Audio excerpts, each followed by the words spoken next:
አወዛጋቢው የአሜሪካ ፕሬዝዳንት ዶናልድ ትራምፕ በትናንትናው ዕለት በተከናወነው የሮማ ካቶሊክ ሊቀ ጳጳስ ፖፕ ፍራንሲስ የቀብር ስነ ስርዓት ላይ የአለባበስ ኮድ መጣሳቸው ተገለጸ።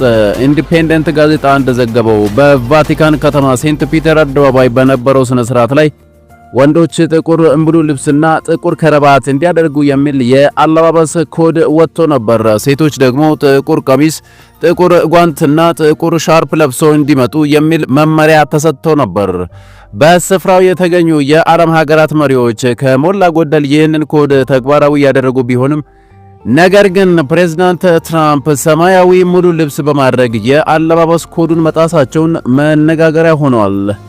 ይህንን ተከትሎም አንዳንድ ሰዎች ከፍተኛ ትችት እንዳቀረቡባቸው የተገለጸ ሲሆን በቀብር ስነ ስርዓቱ ላይ ኮዱን የጣሱት ትራምፕ ብቻ ሳይሆኑ የቀድሞ የአሜሪካ ፕሬዝዳንት ጆ ባይደንም ጭምር ጥቁር ሰማያዊ ሱፍ ለብሰው በስፍራው ተገኝቶ ነበር ተብሏል።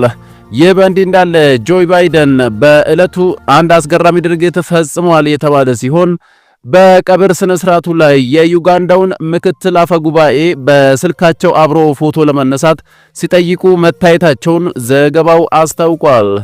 በተከናወነው የፖፕ ፍራንሲስ የቀብር ስነ ስርዓት ላይ የኤርትራ ኦርቶዶክስ ተዋሕዶ ቤተክርስቲያን ተወካዮች የተገኙ ሲሆን ከእነዚህ መካከልም የቤተክርስቲያኗ የቅዱስ ሲኖዶስ አባል የአውሮፓ ሀገረ ስብከት ሊቀ ጳጳስ ብፁዕ አቡነ ጳውሎስና የአውሮፓ ሀገረ ስብከት ዋና ስራ አስኪያጅ ቀሲስ ዘረሰና ይገኙበታል ተብሏል።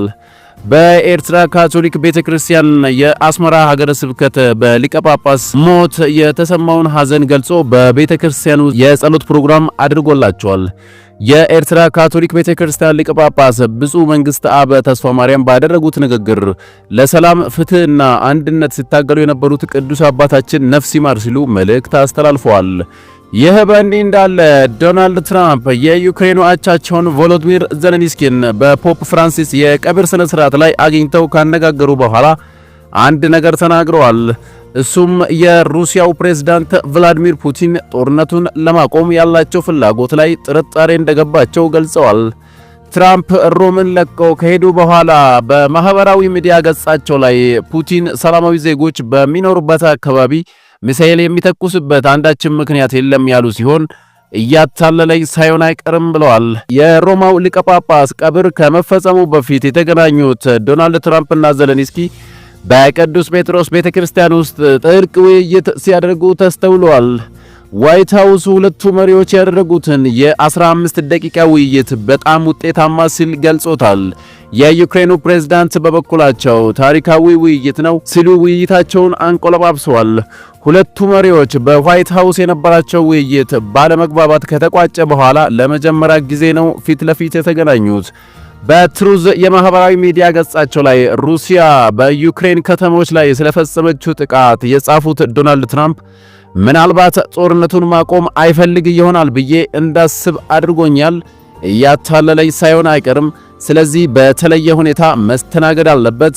በባንክ ወይም በሁለተኛ ደረጃ ማዕቀብ ሊቀጡ ይችላሉ በማለት ብዙ ሰው እየሞተ ነው ብለዋል። አርብ ዕለት የአሜሪካው ልዑክ ስቲቭ ዊትኮፍ ከሩሲያው ፕሬዝዳንት ጋር መወያየታቸውን ተከትሎ ትራምፕ ሩሲያና ዩክሬን ስምምነት ላይ ለመድረስ በጣም ተቃርበዋል ብለው ነበር። ቀዳሜ ዕለት ፑቲን በበኩሉ ለአሜሪካው ልዑክ ዊትኮፍ ሩሲያ ከዩክሬን ጋር ያለምንም ቅድመ ሁኔታ ቀጥተኛ ውይይት ለመጀመር ዝግጁ መሆኗን ማረጋገጣቸውን ገልጸዋል። ትራምፕና ዜሌንስኪ በዋይት ሃውስ ተገናኝቶ ዱላ ቀረሽ ውይይት ካደረጉ በኋላ ለመጀመሪያ ጊዜ በሮም ፊት ለፊት ተገናኝቶ ተወያይተዋል። በወቅቱ የአሜሪካው ፕሬዝዳንት ለዩክሬን አቻቸው ሩሲያን ለማሸነፍ ምንም የቀረ አማራጭ የለም ማለታቸው ይታወሳል። በዚህ ሳምንትም ያንኑ ተመሳሳይ መልእክት የደገሙት ፕሬዝዳንት ትራምፕ የዩክሬኑ መሪ የቀረው አማራጭ የለም ብለዋል። ከዚህ ቀደም ዶናልድ ትራምፕ በተደጋጋሚ ዩክሬንን ጦርነት በመጀመርና ለሰላም ስምምነት እንቅፋት አድርገው በተደጋጋሚ ሲከሷት ቆይተዋል። ቀዳሜ ዕለት የሁለቱ ሀገራት መሪዎች በሮም ያደረጉትን ውይይትን በተመለከተ ዋይት ሃውስ አወንታዊ መልእክት ሲያስተላልፍ፣ ዜሌንስኪ በበኩላቸው በጋራ ውጤት ማምጣት ከቻን ታሪካዊ ሊባል የሚችል በጣም ትዕምርታዊ የሆነ ውይይት ያሉት ሲሆን ሁለቱ መሪዎች ፊት ለፊት ተቀምጠው በጥልቀት ሲወያዩ የሚያሳይ ምስልም ይፋ ሆነዋል። የዩክሬን ውጭ ጉዳይ ሚኒስትር አድሪ ሲቢሃ በኤክስ ገጻቸው ላይ ምስሉን ያጋሩ ሲሆን ይህንን ታሪካዊ ውይይት ለመግለጽ ምንም አይነት ቃላት አያስፈልግም። ሁለቱ መሪዎች በቅዱስ ጴጥሮስ ቤተክርስቲያን ለሰላም እየሰሩ ነው ብለዋል። ትራምፕ ከዩክሬኑ አቻቸው ጋር በሮም ፊት ለፊት ከተወያዩ በኋላ ያንጸባረቁት አቋም ከዚህ በፊት ዘለንስኪን በጠንካራ ቃላት ሲሸነቁጡ፣ ስለ ፑቲን ደግሞ አወንታዊ አስተያየት ሲሰጡ ከነበረበት በተቃራኒው የቆመ ነው ተብሏል።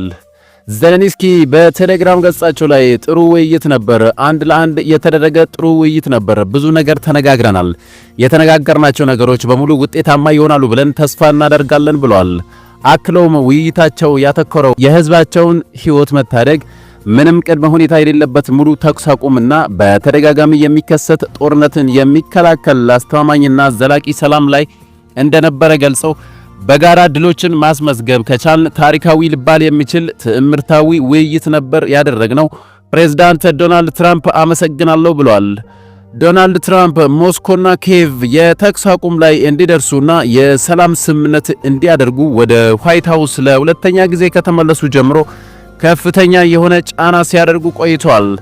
ዶናልድ ትራምፕ ከዚህ በፊት የሁለቱ ሀገራት መሪዎች በቅርቡ የሰላም ስምምነት ላይ የማይደርሱ ከሆነ አስተዳደራቸው ራሱን ከጉዳዩ ላይ እንደሚያርቅም ማስጠንቀቂያቸው ይታወሳል።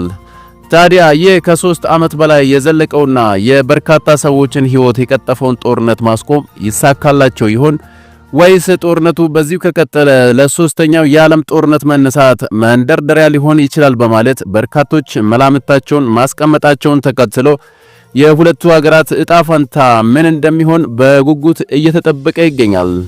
ክቡራትና ክቡራን የዛሬ ሚዲያ ቤተሰቦች የአሁኑ መረጃ ይህን ይመስል ነበር። አዳዲስና ወቅታዊ መረጃዎች በፍጥነት እንዲደርሳችሁ ይህንን ቻናል ከታች ሰብስክራይብ አድርጉ እያልኩ በቀጣይ መረጃ እስክንገናኝ ድረስ ሰላም።